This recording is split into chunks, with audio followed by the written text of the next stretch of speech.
First breaking Telangana నుంచి వస్తోంది. తెలంగాణలో వర్షాలపై ముఖ్యమంత్రి రేవంత్ సమీక్షించారు. అన్ని జిల్లాల కలెక్టర్లు ఉన్నతాధికారులతో ఒక సమావేశాన్ని నిర్వహించారు. సమావేశంలో మంత్రులు శ్రీధర్ బాబు, కోమటిరెడ్డి కూడా పాల్గొన్నారు. 3 రోజుల క్రితం వరద ముంపు ప్రాంతాల్లో సీఎం రేవంత్ రెడ్డి పర్యటించారు.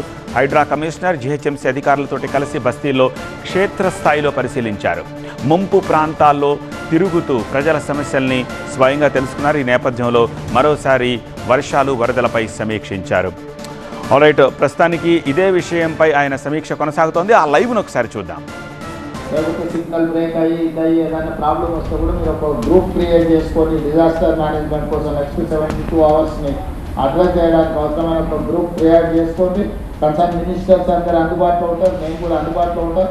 ఈ హైదరాబాద్ రంగారెడ్డి ఇన్ఛార్జ్ మినిస్టర్లు కూడా ఎప్పటికప్పుడు అందుబాటులో ఉంటారు. ఎందుకంటే ఈ ఏరియా మేజర్గా ట్రాఫిక్, ఈపీ, మూసి, నాలాలు ఇవన్నీ కూడా ఇష్యూస్ ఉన్నాయి.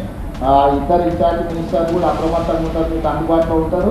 మిగతా అధికారులందరూ కూడా ప్రాపర్గా మీరు కోఆర్డినేషన్ చేసుకోవాలి. చీఫ్ సెక్రటరీ గారు మీరు కూడా అన్ని డిపార్ట్మెంట్లను ఇచ్చేయండి. ఇంపార్టెంట్ డిస్ట్రిక్ట్స్, హెవీ రైన్స్ ఉన్న, రెడ్ అలర్ట్స్ ఉన్న దాంట్లో మాత్రం సీనియర్ ఆఫీసర్లను మీరు కొంతమందిని డెప్యూట్ చేయండి.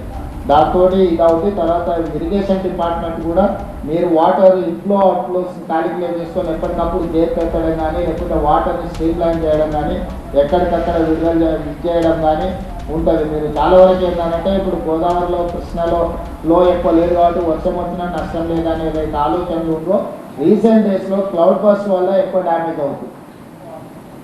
వాటిని అప్రమత్తంగా ఉండాలి. ఇప్పుడు అత్యధికంగా మన సిస్టమ్ అంతా 24 గంటలకు 2 సెంటీమీటర్ల వర్షం కురిస్తే సరిపోయే వ్యవస్థ ఏర్పాటు చేసుకున్నాం మనం పట్టణాలలో. కానీ 2 గంటలలో 30-40 సెంటీమీటర్లు వచ్చినప్పుడు మనకున్న డ్రైనేజ్ వ్యవస్థ కానీ, మనకున్న రోడ్ల వ్యవస్థ కానీ సరిపోదు.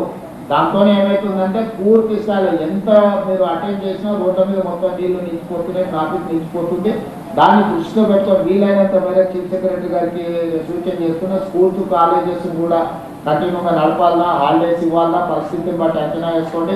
అదేవిధంగా ఐటీ ప్రొఫెషనల్స్ కూడా వర్క్ ఫ్రమ్ హోమ్ చేయడానికి అవకాశం ఉంటే వాళ్ళని కూడా అప్రమత్తం చేయండి. వీలైనంత మేరకు ప్రజల్ని రోడ్ల మీదకి రాకుండా జాగ్రత్తగా సేఫెస్ట్ ప్లేస్లో ఉండేటట్టు డిపార్ట్మెంట్ పరంగా అప్రమత్తం చేయండి. మీరు కూడా డిఫరెంట్ డిపార్ట్మెంట్స్, నేను special chief secretary IT and వాళ్ళకు కూడా సంజయ్ కూడా నేను ఇన్స్ట్రక్షన్ ఇస్తున్నా.